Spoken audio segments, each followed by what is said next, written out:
wanda shi ma yau darasi ne na 8, amma za mu shiga mukama ta 2 wanda insha Allah zai mutu darasi na farko kenan a cikin mukama ta 2. Al-mukamatu saniya, mukama ta 2 al-hulwaniyatu, ana kiranta mukama hulwaniyya. Ita tana magana ne akan abin da ke da alaka da ilimi, amma ilimi na balaga. Domin zai mana bayani da dama a ciki, da kuma nuna mana muhimmancin karatu da kuma zuwa wurin karatu. Haka al-Harisu bin Hammam, Harisu dan Hammam ya ruwaito qala shi aliftu, na ɗora wa kaina, na nizimtar wa kaina, don takalif kallafa wa kai abu. Shi yasa shi ake cewa wani ma ji wani mukallafi ko kwanan da na ga wani mutum da wani amini mu ya lakar kasi da lokaci da yake karatu azali gurma da awwal da shawwal ma ya ji wani mukallafi, farko abin da ya waje ba kan ba da ke sha wannan ba shi ne fassara. Ni ba kuma haka ya gaya mini a lokaci ya ce takalif baya nufin balaga, yana nufin ɗora wa mutum hukunci na shari'a, kuma yana danganta ga wani aiki ne. Takalifi a juma'a ba shi ne azumi ba. Misali ga juma'a an shar'anta ya zama ɗani ko musulmi ne, balagagge ne, mai hankali. Magana ɗaɗin da nake so kawo ya zama kuma namiji. Amma ga azumi fa babu magana, babu, amma zai azumi, mace ma ko za ta yi azumi, saboda al-muhallif shine wanda aka ɗaura wa shari'a, kuma shari'ar aina aka ɗaura wa aiki, ya danganci kuma aina take. Saboda haka nace kalbiftu, na ɗaura wa kaina, na lizimtar wa kaina, musmidan an tamadi, tun lokacin da aka kusar mini da layu ko mai bai ce komai ba. Kaliftu yace na kallafa wa kaina, na ɗaura wa kaina, musmidan an tamadi, tun lokacin da aka kusar min da layu. Mun sani al'ada ne a da, duk yaro ɗan karami wanda ya tashi za ka gan shi da wani ɗan tsaya a wuyarsa. To daga girma ta zo ana tafiya sai a shirye ta, sai a rasa inda da su ma larabawa sun kasance suna yin wannan. Yanzu ni ba ina magana kan hukuncin halarci ko bai ne ba, shi ne damuwa ta ba. Shi dai yana gaya mana lokacin da girma ya zo masa, aka shirye masa wannan. Yanzu an cika ajin girma ne, lokacin da kake ajin yara shi ne za a sa maka wannan saboda kariya. Yanzu kuma an cire tun da ka girma za ka iya kare kanka. Shi to tun lokacin da aka cire laya ga barin sa, wani ɗabbiya amadi, aka kuma ɗaura mini rawani. Yanzu girma ya zo kenan. To me ya ɗaura wa kansa? Bi an aga sha ma'anar adabi, zan dinga halartar wuraren karatu. Shi ne abin da zai ɗaura wa kaina kenan. Daga lokacin da hankali ya zo masa, to sai shi duk inda ake karatu zai dinga zuwa wurin. Wa unbiya, zan ramar ilai gare shi rikaba da karafkan nema, zan abin hawa na neman ilimi zan ramar da shi, ma'ana zan tafi da shi tafiyan da shi kansa sai ya ji jiki, ma'ana tafiya mai nisa kenan. In mota ce a ce sai ta sha wahalar ita ba. Ni a alaka min, don in samu in ratayu da wannan bima ya kudu bi zinatan, da abin da zai zama to mini ado bainar anami tsakanin mutane. Domin idan ka samu ilimi to yanzu kai ne fa shikenan, ko shugaban kaza ne sai ya neme ka, sai dai in ka wulakantar da ka. Yace saboda kai ina so in samar wa kaina, in je in ratar wa kaina abin da zai zama to mini ado ne a gare ni, bainar anami tsakanin mutane gaba da su. Wan muznatan, ya zama girgije na ruwa inda uwa nan ga masu kishin ruwa, ma'ana in zama kamar ruwan sama ga masu kishin ruwa. A nan yana nufin ga masu neman sanin hukuncen addini, za su kinkaro su ko wuri ne, ni kuma in kosar da su. Wa kuntu, na kasance da farɗe lahajin, saboda sha'awar da kuma kuɗayi biktibasihi na tsosanan shi ilimi ɗin, saboda yawan bege na tsosanon ilimi ɗin, wa ɗama'i da kuma tsammani fi takammusi libasi cikin rigantuwa da tufarsa. Wa kuntu, na kasance ubahisu, ina bincike kullaman jalla, dukkan malamin da ya shahara, duk inda babban malami yake ina so san ina yake je, wa kalla da kuma karamin malami ba. Idan ilimi kake nema kar ka lizintar wa kanka cewa sai guri babban malami kawai za ka je ka samu ilimi ba. Malami babba in ya shahara in ka je majalisinsa akwai abin da ma ba kai saka tambaya ba,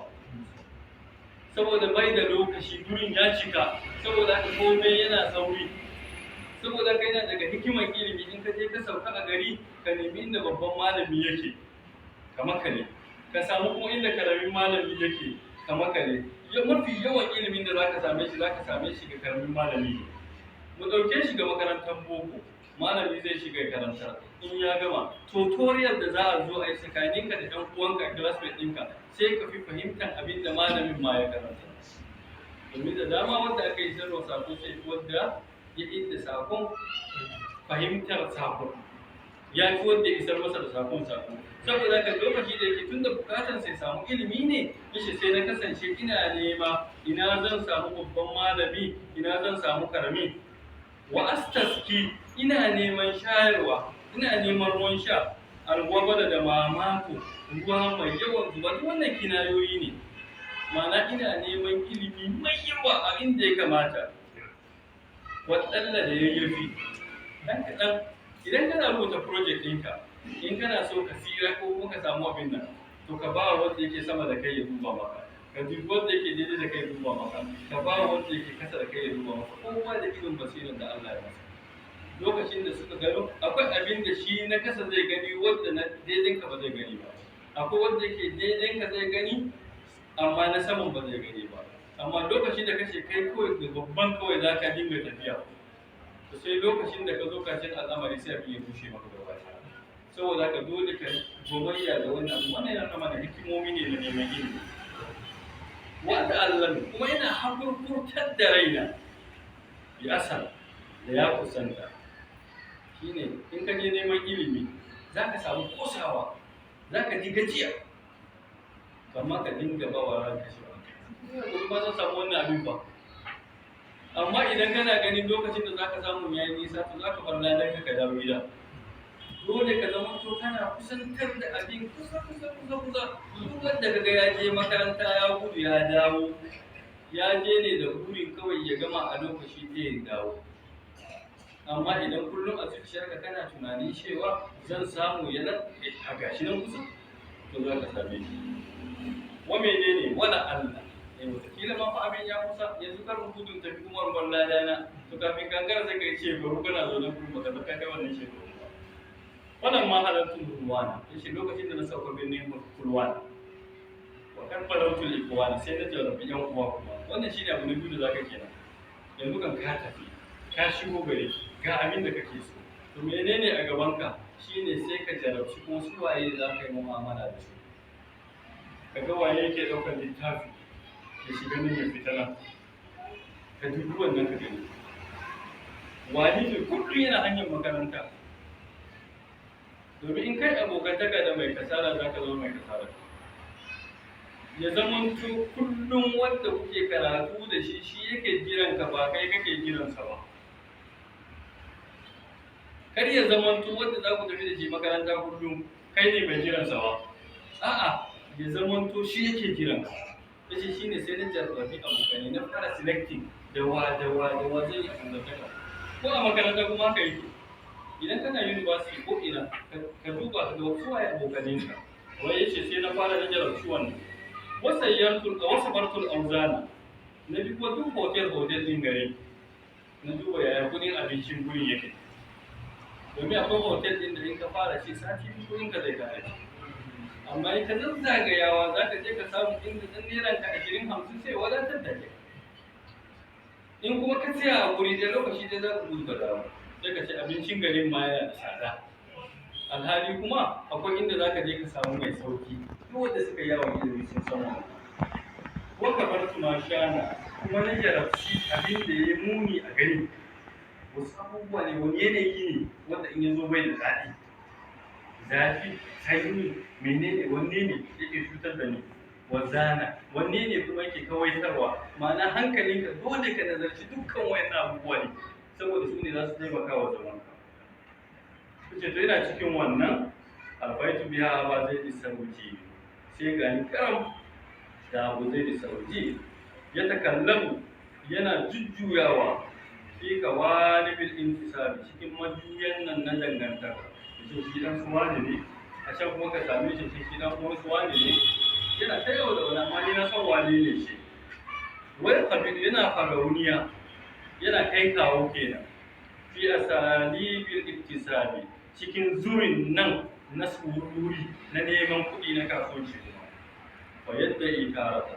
wani lokaci in ya zo wani guri sai ce annahu min ali sasa shi bai daga ali sasa na garin maroka ne wa ya tazi marrata wani lokaci kuma sai ce a'a sai dangantu idan aga ya dingasta daga makwai ko daga kai na garin gassana sai shi ma faɗan sarki ne ba ku yin sarakuna ga ni dange su ne insha Allah sai kaga ya samu abin nan ina ga ko kofa ne ya sauko shi daga gidan waziri yake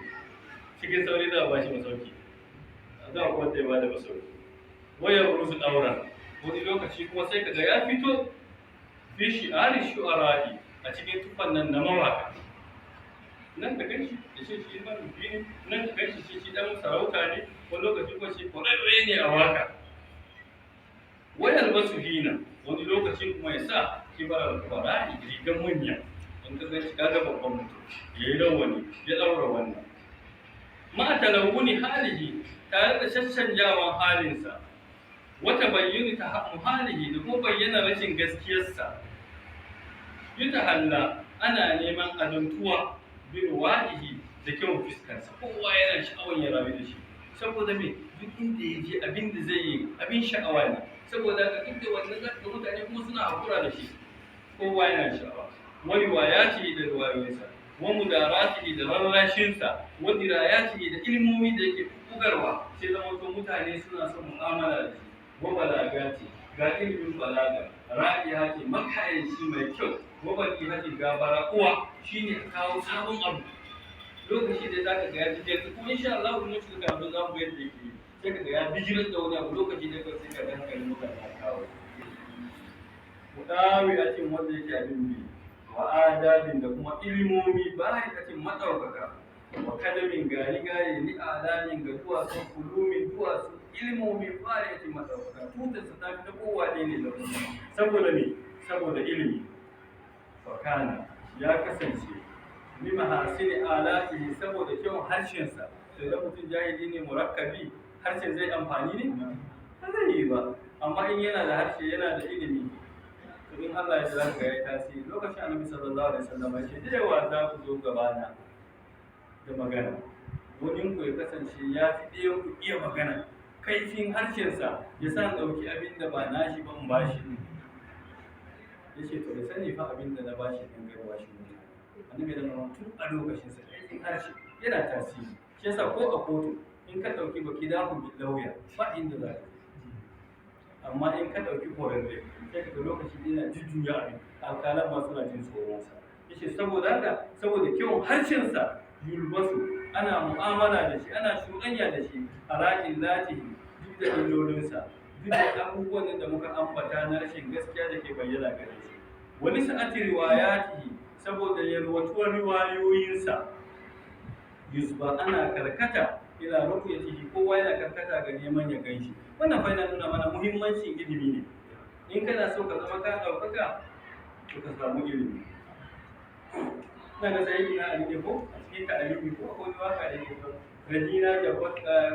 radina ki wato radina ki wato da faru fina la na'imu wa ribu haliman wa inna malahu yamna an karimu wa inna ilma yabqa la yazal wannan shine ka hukunci zaka ji ce wannan tsohon mai kuɗi ne amma ba za a ce wannan tsohon mai ilimi ne ba ta bajin haka amma za a ce wannan tsohon mai kuɗi ne akwai wani malamin mu na akwai wani malamin mu yana yakan yi wani lokaci ya dauki littattafan sa ya je zai siya so ita ba su so malam in ka sai da littattafan nan in aka zo maka da tambaya ya sa kai ka ba da amsa tun da amsar da shi sai mana kai kam duk abin da kake so ka tambaye ni in ban baka amsa maka mai an ce maka katon biskit ne shi don ka ɗauki biskin ne yadda ba zai dawo ba ko to kuma haka ne abin yake a lamarin haka yake saboda haka ana ta mu'amala da shi a cikin saboda riwayoyin sa zaka kana gare shi wani kilabati saboda kuma dabararsa aridati gurin bijirereniyarsa ana amfani da kilaba gurin yaudara amma mun yi amfani da dabara gurin bijirereniyarsa duk lokacin da za ku yi debate da shi to ya san lokaci ɗaya inda zai buga ka saboda wannan dabarar tashi yurgabu ana kyama an mu'araba jiki ga fito na fito da shi yurgabu asalin yurgabu kan kai kalman kwaɗaitarwa ne amma duk lokacin da an ya zo gaban ta koyi wa man ragi ba an sunnati sai saminni duk wanda ya kiyamashi sunnata ba wai wanda ya so sunnata ba duk wanda ya kiyamashi sunnata saboda haka shi ma nan yurgabu ana kyama ana nisanta an mu'aralatihi ga bijireniya da shi wani uzubati iradihi saboda daɗin ruwan magangararsa yusafu ana neman taimako bi muradihi da manufarsa ra'ayinsa kullum shine abin yarda fata allaftu saboda haka sai na rataya bi ahdabihi da hannun rigansa da gezar rigarsa lika sa'isi saboda keɓance adabi ilmominsa wa nafastu ne sha'awa ne kwaɗayi fi musafahatihi cikin musafaha da shi mana cikin mu'amala da shi bina ba'is sifatihi saboda zaɓaɓɓun sifofinsa ya ce fa kuntu bi ajalu umumi wa ashkali zamaniyar ɗarkar wajhi murtami alfiya ara kurbahu kurba wa maganahu kunyatan wa ru'yatu hurriyan wa ma'ayahu li haya yace fa kuntu na kasance ajalu ina yayi umumi bakin shi na bihi da shi wato duk lokaci da na zo gurinsa sai da abin da yake damun na babu shi na taba gaya wa ɗan shekaru wallahi a shekara biyu da ne a kano ina ɗan yawo na taba gaya wa wani ji wani abu na ɓashin rai wani tashin hankali wallahi ba na je in na tashi na zo makaranta fa hankali na kunce ki daga makaranta kuma sai makaranta to sai ni ina karantawa sai magana haka yake ka samu nasuwa wallahi sai a majalisi ilimi babu harganiya babu gobe kace saboda haka abota da yayi da shi sai zaman to babu shi babu bakin ciki amma kai abota da mutumin banza ka gani wallahi kullum kana cikin bakin ciki Allah za ka yi babu kace saboda haka ni fa kuntu na kasance a jaru ina yayi umumi bakin ciki na fiye da shi wa ashtali zamaniya ina kuma adon zamani na ma ina adon tashi ɗalkar wajahi sakin fiska mulkamin wato zamani na ɗalkar waje mai sakakken fiska mulkamin urbiya mai shikakken kuma haske kamar da ko zuhair ne ce idza jitahu alfaitahu mutahallilan ka annaka tu'ihi allati anta sa'ila lokacin da ka zo masa zaka same shi cikin sakin fiska kaman ka zo ba shi abin da ka zo roƙo ne ka zo roƙonsa ne ba amma saboda sakin fiskansa za ka ga kaman kai kawo masa to ya za da wanda kuma ya mutu ka fiska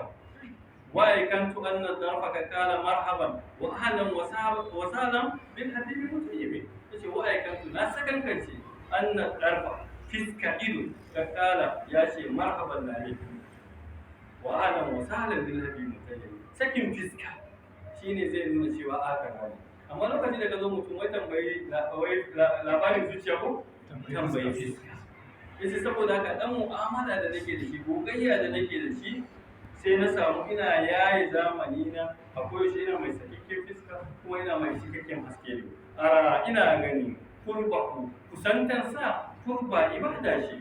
wa maganahu gidansa dukkan ganima ce in na zauna da shi abinda zan samu wa ru'yatuhu ganinsa riyan ko shine gare ni wa mahayahu fiskarsa haya girgije ruwa ne ni gare ni yace duk lokacin da aka haka wannan shine nake gani kuma haka rayuwar take kuma duk lokaci da kake so ka sama wa kanka sauki na cikin rayuwa to ka samu inda majalisin ilimi yake duk abin da kake ji yana damun ka in ka je aka faɗi wani abu sai ka ga wannan ba gobe ba kai ba ma abin da ke damun ka to da fatan abin da muka faɗi shi daidai Allah ya ba mu lafiya inda kun ka kure halin bayani muna roƙon Allah ya gafarta mana kamar yadda kullum muke tawassuli da irin ayyuka da muke yi nan fitintinu da suke damun mu da kuma suke damun al'umma muna roƙon Allah ya duba mana ya kawo mana sauƙin sa mu babu abin da muka isa mu yi ba mu san kare kanmu ba mu da karfi ba mu da dabara da za mu iya yin komai masu jinya daga cikin mu muna roƙon Allah ya ba su lafiya wanda suke da lafiya Allah kuma ya kawo musu lafiya kamar yadda jiya muka yi addu'a ko ɗan mu ɗaya daga ciki ɗan mu wanda ba shi da lafiya a cikin addu'a da za mu so a sa ta ciki sannan in zai kuma ba kowa kuma ya sa ta ciki na Allah ya ba da lafiya. Saboda kuma Allah ya ba da lafiya.